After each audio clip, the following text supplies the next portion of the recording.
This channel does not promote any violent, harmful, or illegal activities. All content provided by this channel is meant for an educational purpose only. নমস্কার, টিভি9 বাংলায় আপনাদের সবাইকে স্বাগত জানাই। আপনাদের সঙ্গে রয়েছি আমি চয়নিকা। সুপ্রিম কোর্টে 26,000 চাকরি বাতিল মামলার শুনানি শুরু। যোগ্য অযোগ্য পৃথকীকরণ সম্ভব নয়, সওয়াল বঞ্চিত চাকরিজীবীদের আইনজীবীর। এসএসসি বারবার বলেছে তারা যোগ্য অযোগ্য আলাদা করতে পারছে না। এসএসসি রাজ্য সরকার কোনো সদুত্তর দিতে পারেনি। যোগ্য অযোগ্যদের সংখ্যা কত তাও বলতে পারেনি। সওয়াল বঞ্চিত চাকরি প্রার্থীদের আইনজীবীর।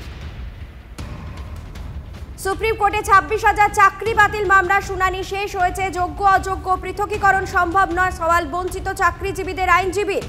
এসএসসি বারবার বলেছে তারা যোগ্য অযোগ্য আলাদা করতে পারছে না। এসএসসি রাজ্য সরকার কোনো সদুত্তর দিতে পারেনি। যোগ্য অযোগ্যদের সংখ্যা কত তাও বলতে পারেনি। সওয়াল চাকরি প্রার্থীদের আইনজীবীর।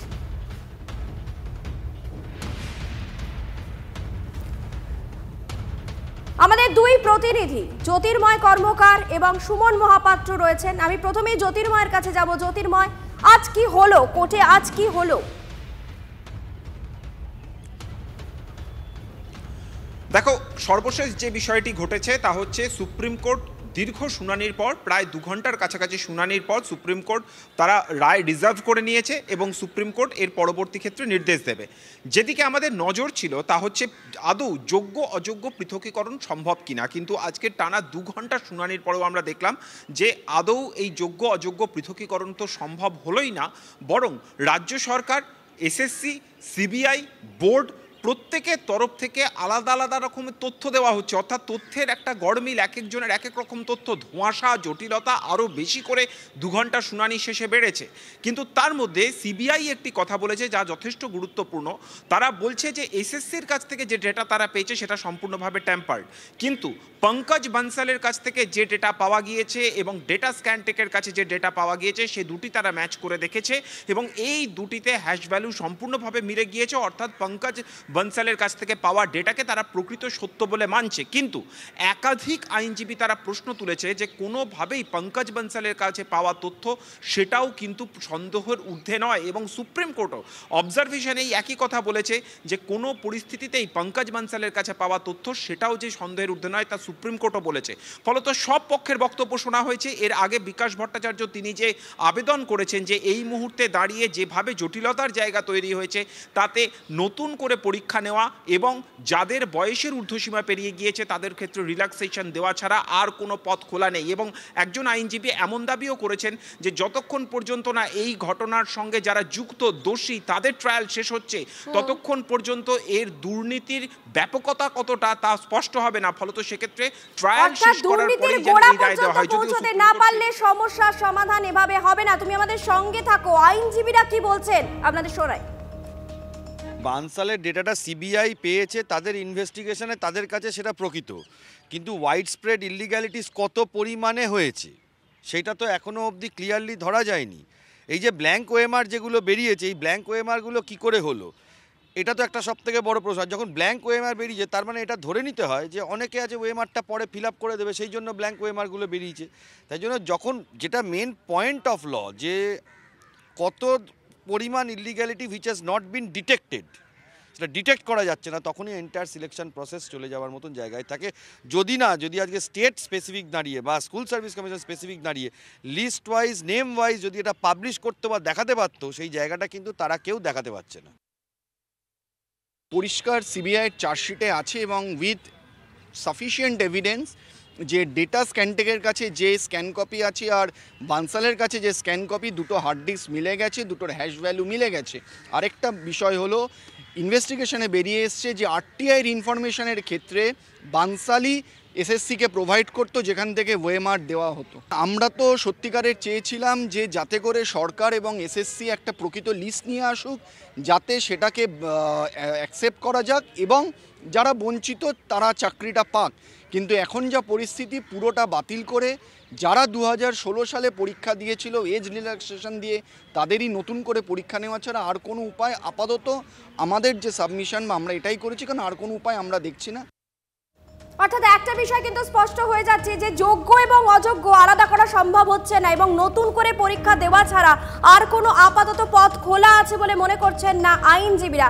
আমরা চলে যাব ওয়াই চ্যানেল থেকে রয়েছেন আমাদের প্রতিনিধি সুমন মহাপাত্রের কাছে। সুমন, তুমি গোটাটাই শুনলে এবং একটা অদ্ভুত বিষয়, বিভিন্ন পক্ষ তাদের যে তথ্য জমা দিয়েছে তার মধ্যে বিস্তর গড়মিল রয়েছে। গোটা বিষয়টাকে কিভাবে দেখছেন চাকরিজীবীরা?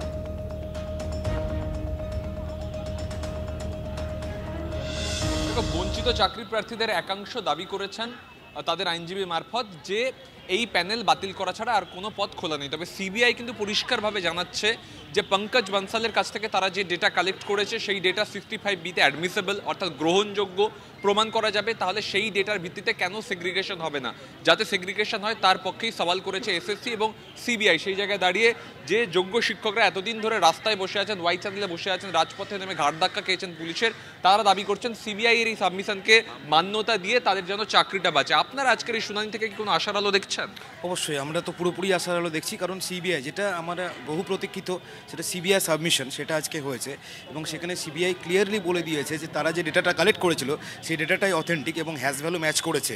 এটা আমাদের জন্য প্রচণ্ড পজিটিভ, কারণ এইটা যদি মেনে নেওয়া হয় তাহলে কারা টেন্টেড এবং কারা আনটেন্টেড একদম দুধ আর জলের মতো পরিষ্কার হয়ে যায়। সিবিআই যখন এই কথা বলছে তখন বঞ্চিত চাকরি প্রার্থীদের আইনজীবী বলছেন পুরো প্রসেসটা ইললিগাল, সবার চাকরি যাবে, সব প্যানেল বাতিল করতে হবে। দেখুন, এই যে বিচার ব্যবস্থাটা চলছে এবং বিচারে বিভিন্ন পার্টি আছে, তো প্রত্যেক পার্টি বা প্রত্যেক পক্ষের লয়ার তারা তাদের পক্ষে সওয়াল করবে, কিন্তু আমাদের দেখতে হবে যে তদন্তকারী সংস্থা এই পুরো কেসটা তদন্ত করেছে, দুর্নীতি যার মাধ্যমে উদ্ঘাটিত হয়েছে, তো সেই সিবিআইয়ের লয়ার কি বলল? সিবিআইয়ের লয়ার আজকে পরিষ্কারভাবে জানিয়েছেন যে পঙ্কজ বানসালের কাছ থেকে পাওয়া হার্ড ডিস্ক আর ডেটা স্ক্যানটেকের কাছ থেকে পাওয়া হার্ড ডিস্কের দুটো hash value same, data same, তার মানে এটা পরিষ্কার যে এই ডেটার উপরে বেস করে সেগ্রিগেশন পসিবল। আর সেই পৃথকীকরণ হলে এই যোগ্য শিক্ষকরা তারা স্কুলে ফিরতে পারবেন ধর্মতলা ওয়াই চ্যানেল ছেড়ে, আর অযোগ্যরা অর্থাৎ যারা সাদা খাতা জমা দিয়েছেন ব্ল্যাঙ্ক ওএমআর তাদের চাকরি যাবে। কিন্তু তারা আবার দাবি করছেন যে এই সিবিআই যে কথা বলছে 65B-তে অ্যাডমিসেবল পঙ্কজ বানসালের ডেটা, সেটা অ্যাডমিসেবল নয়, তার কারণ সেখানে কোনো আইনি সাপোর্ট নেই। সেই জায়গায় দাঁড়িয়ে প্রধান বিচারপতি কী রায় দেন সেদিকেই এখন তাকিয়ে থাকতে হবে। চয়নিকা, তুমি সঙ্গে থাকো, আমি একবার সংক্ষেপে জানতে চাইবো জ্যোতির কাছ থেকে। জ্যোতি, রায়দান তো স্থগিত রাখা হয়েছে, কবে রায়দান হতে পারে? দেখো, সেই বিষয়টি প্রধান বিচারপতি তিনি ঠিক করবেন, তার কারণ এই সাবমিশনের পরেও কিন্তু রিটেন সাবমিশন এখনও হবে এবং যা বক্তব্য প্রত্যেকের পক্ষ থেকে এলো সেই পুরো বিষয়টি প্রধান বিচারপতির বেঞ্চ তারা খতিয়ে দেখবেন এবং কবে ডেট দেওয়া হবে অর্থাৎ অর্ডারের ডেট কবে দেওয়া হবে সেটা সম্পূর্ণভাবে প্রধান বিচারপতির প্রেরোগেটিভ, কোনো ডেট জানানো হয়নি। আমাদের নজর থাকছে, তবে আইনজীবীরা আশা করছেন যে অত্যন্ত দ্রুত প্রধান বিচারপতির নেতৃত্বাধীন বেঞ্চ এই 26,000 চাকরি বাতিলের মামলার শুনানি শেষ করেছেন, তারা রায় রিজার্ভ করেছেন এবং যত দ্রুত সম্ভব তারা তার রায় ঘোষণা করবেন। আমাদেরও সেদিকে নজর থাকবে। আমার দুই প্রতিনিধি, আমার দুই সহকর্মী নয়াদিল্লি থেকে ছিলেন জ্যোতির্ময় কর্মকার, তোমাকে ধন্যবাদ জানাই, এবং ওয়াই চ্যানেল থেকে ছিলেন আমার অপর প্রতিনিধি এবং সহকর্মী সুমন মহাপাত্র, তোমাকেও ধন্যবাদ জানাই। কি দেখলে?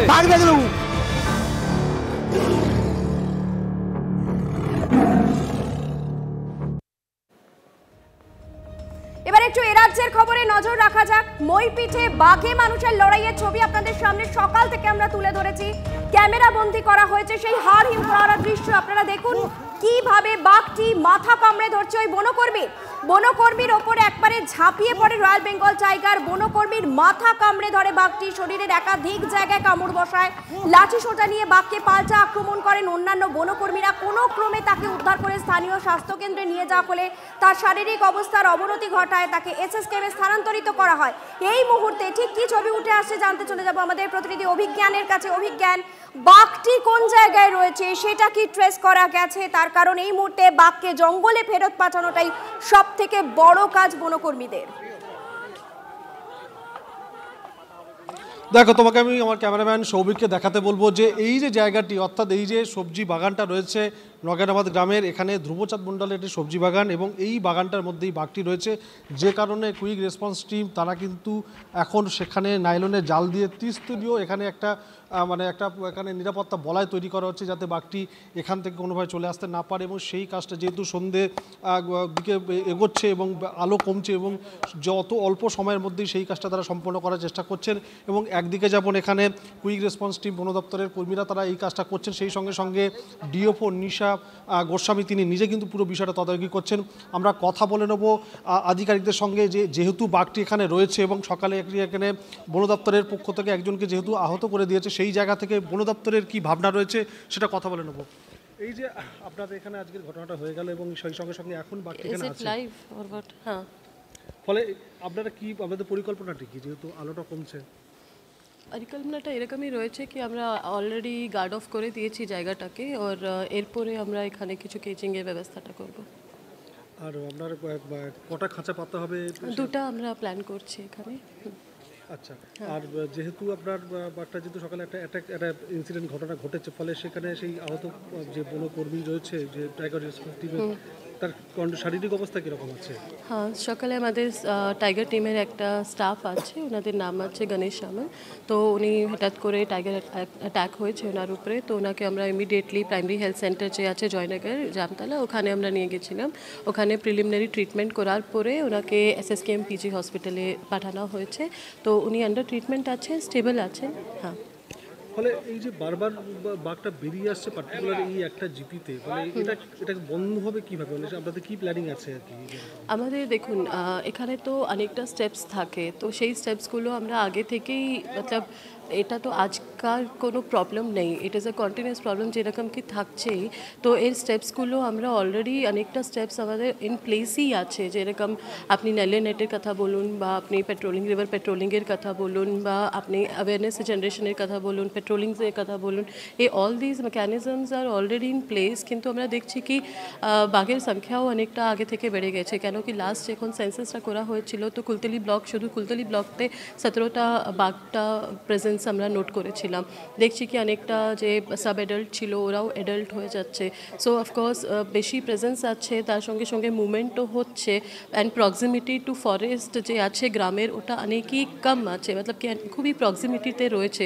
তো it's very difficult to differentiate কি জঙ্গল কোন দিকে আছে ওর গ্রামটা, কেন কি আপনি দেখবেন বাঁধের সামনেই অনেকটা খুব ভালোই ম্যানগ্রোভ প্রেজেন্সটা রয়েছে। তো তার জন্য এরকম সিচুয়েশনটা ক্রিয়েট হচ্ছে, বাট সঙ্গে সঙ্গে আমরা ওটাকে মিটিগেট করারও আমাদের চেষ্টাটা রয়েছে। আজকে ঘটনাটা ঘটলো কিভাবে, মানে যখন এই ইনসিডেন্টটা হলো কিভাবে?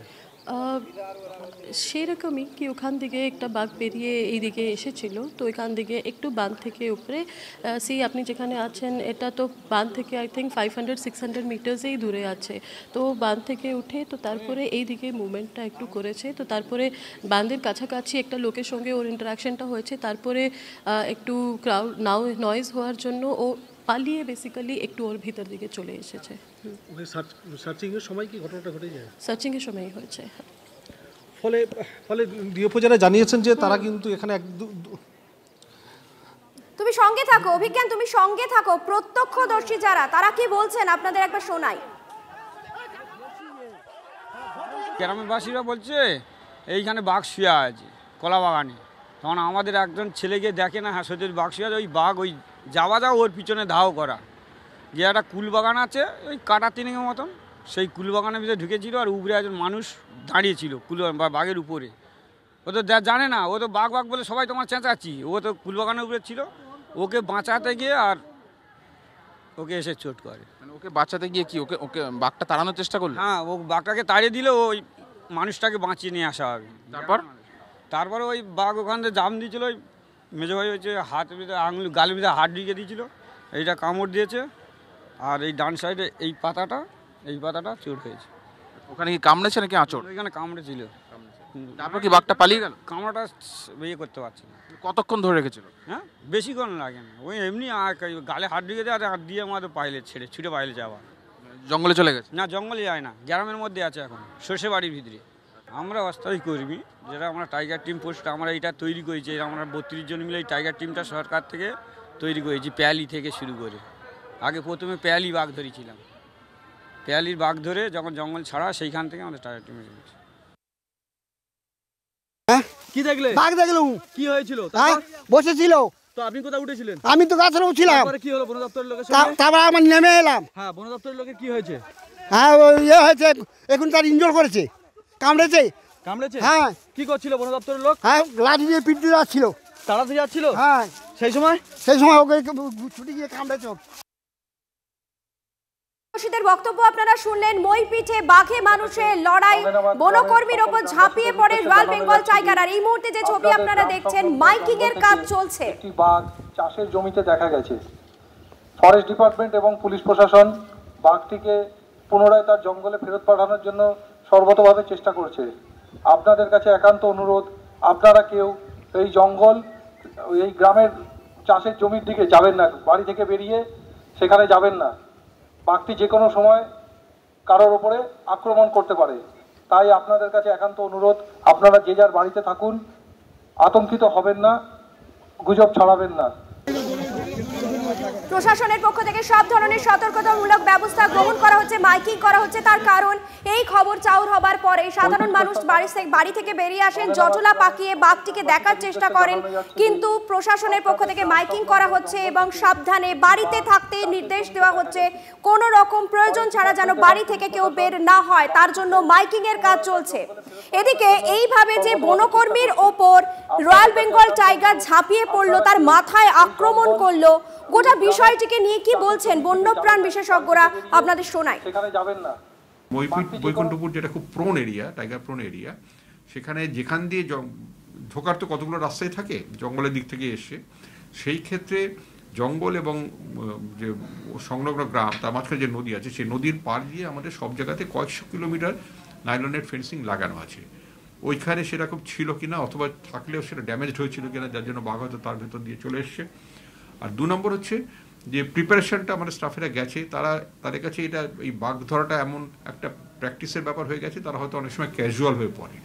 সেরকম কোনো ক্যাজুয়াল অ্যাটিটিউড ছিল কিনা, সাবধানতা যতটা নেওয়া সেটা নিয়েছে কিনা। একটা ঢুকেছে, হয় সে একটা জঙ্গল থেকে অন্য পাশে আইল্যান্ড ফরেস্টে যাওয়ার সময় রাস্তা ভুল করেছে। আমাদের গ্রামবাসীরাও কিন্তু কেউ বাঘের দ্বারা আহত হয়নি।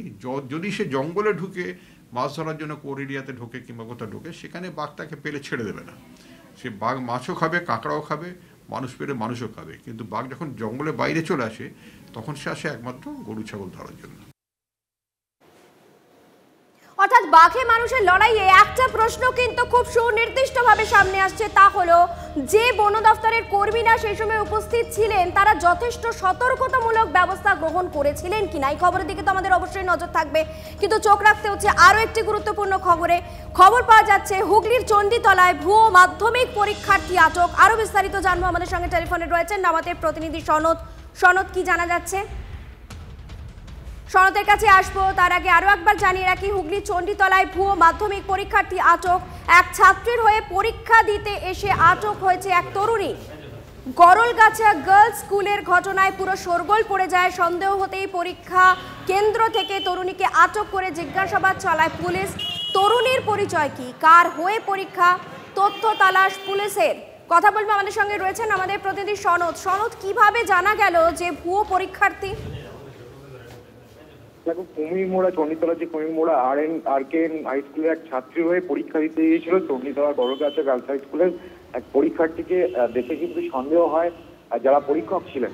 অর্থাৎ তার অ্যাডমিট কার্ড যখন চেক করা হয়, চেক করার পরেই যারা কার্ড ছিলেন পরীক্ষার ক্লাসের ভিতরে বা পরীক্ষার হলে যারা পরীক্ষক হিসাবে নিযুক্ত ছিলেন, তাদের সন্দেহ হয়। তারপরেই সেই স্কুলের ছাত্রী, অর্থাৎ যে স্কুল থেকে সে পরীক্ষা দিতে এসেছে, সেই স্কুলের ছাত্রীদের জিজ্ঞাসাবাদ করে যে একে তারা চেনে কিনা। এরপরেই কিন্তু তাদের স্কুলেরই ছাত্রীরা চিনতে না পারে, তাদের কিন্তু চণ্ডীতলা পুলিশ ডাকা হয় স্কুলে, এবং পুলিশের হাতে কিন্তু ওই তরুণীকে তুলে দেওয়া হয়। পরবর্তীতে পুলিশ তাকে নিয়ে গিয়ে জিজ্ঞাসাবাদ চালাচ্ছে এবং জানার চেষ্টা করছে যে কোন স্কুলের কোন ছাত্রী হয়েছে পরীক্ষা দিতে এসেছিল। তবে স্থানীয় সূত্রে যেটা জানা গেছে যে ওই ছাত্রী যে পরীক্ষা দিতে এসেছিল তার বোনের হয়ে নাকি পরীক্ষা দিতে এসেছিল ওই তরুণী। চয়নিতা, ধন্যবাদ সনদ। কথা বলছিলাম আমাদের প্রতিনিধি সনদের সঙ্গে। অন্যদিকে মাধ্যমিকে ঠোকাঠুকি রুখতে পর্ষদের একগুচ্ছ পদক্ষেপও কাজে এলো না। জলপাইগুড়ি স্কুলে দেদার টুকলি চলল, কখনো জুতো কখনো পকেট থেকে বেরোচ্ছে চিরকুট। পরীক্ষা শুরুর 1 ঘন্টা পর শৌচালয়ে গিয়ে টুকলি ছাত্রদের, এমনই ছবি দেখা গেল রাজগঞ্জের কেবলপাড়া হাই স্কুলে। পদক্ষেপ নিতে পুলিশ কর্মীদের নির্দেশ অতিরিক্ত পুলিশ সুপারের।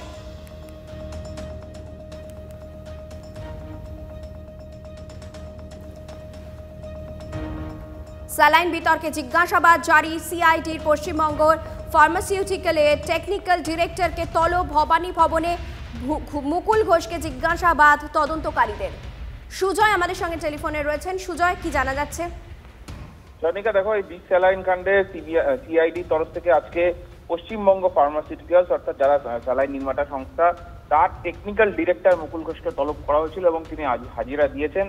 তার বয়ান রেকর্ড করেছেন তদন্তকারীরা এবং এই সংস্থার অর্থাৎ পশ্চিমবঙ্গ ফার্মাসিউটিক্যালস যে ওষুধ কোম্পানি, সেই সংস্থার তরফ থেকে এই প্রথম কেউ হাজিরা দিল, জিজ্ঞাসাবাদ করা হলো। এর আগে এই সংস্থার বেশ কয়েকজন কর্তাকে তলব করা হয়েছিল, তারা হাজিরা দেননি, সময় চেয়েছেন। এবং এখনো পর্যন্ত এই মামলায় বা এই তদন্তে 13 জনকে জিজ্ঞাসাবাদ করা হলো সিআইডির তরফ থেকে, যার মধ্যে নার্স রয়েছে, জুনিয়র ডাক্তাররা রয়েছেন। এবং এখনো পর্যন্ত এই তদন্তে আরো একাধিক গুরুত্বপূর্ণ অ্যাঙ্গেল রয়েছে, গুরুত্বপূর্ণ দিক রয়েছে, যেটা তদন্তকারীরা খতিয়ে দেখছেন। তার মধ্যেই অন্যতম হলো এই টেকনিক্যাল ডিরেক্টরের জিজ্ঞাসাবাদ, অর্থাৎ তিনি এই ওষুধ নির্মাণের ক্ষেত্রে, ওষুধ তৈরির ক্ষেত্রে একটা গুরুত্বপূর্ণ দায়িত্ব পালন করতেন। ফলে তার বয়ান এই তদন্তে অত্যন্ত গুরুত্বপূর্ণ বলেই মনে করা হচ্ছে। ধন্যবাদ সুজয়।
স্বজন পোষণ ও দুর্নীতির অভিযোগ তুলে ফুলিয়ায় বিটিও অফিসে ধর্ণা। বিজেপির বিডিওকে ঘেরাও করে বিক্ষোভ, চোর চোর স্লোগান।